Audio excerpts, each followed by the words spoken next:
अरहम अब जंगल के गहरे सायेदार रास्तों में दाखिल हो चुका था। दरख्तों की शाखें जैसे इसके रास्ते रोक रही थी और हर कदम के साथ अंधेरा गहरा होता जा रहा था। सूरज उफ़ुक़ पर झुकता जा रहा था। वक्त बहुत कम रह गया था। अचानक एक घना सन्नाटा छा गया। ना परिंदे, ना हुआ, ना आवाज, सिर्फ खामोशी। और फिर एक सरसराहट, एक सिसकी, एक साया। वो साया आहिस्ता आहिस्ता वाज़े होने लगा और जब वो सामने आया, अरहम का दिल धक से रह गया।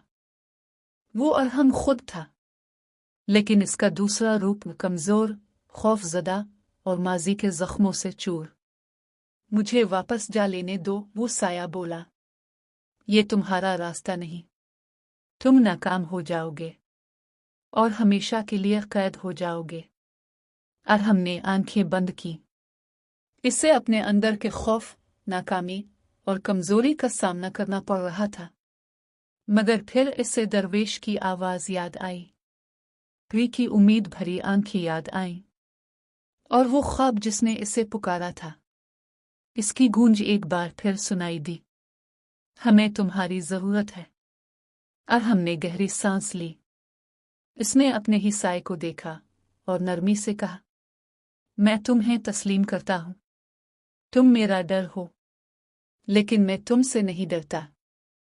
जैसे ही ये अल्फाज अदा हुए, वो साया धुएं की तरह तहलील हो गया। अंधेरे के बीच एक रोशनी झलकने लगी।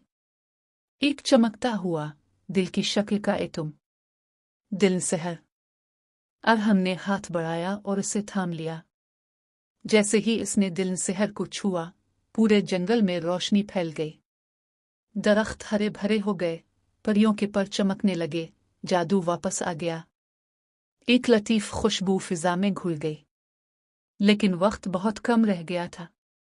अरहम ने दौड़ लगा दी, दिल सहर को सीने से लगाए, जैसे वो खुद इसका हिस्सा बन गया हो। सूरज की आखिरी किरण पहाड़ की चोटी से गुजरने वाली थी। बस एक लम्हा, एक सांस।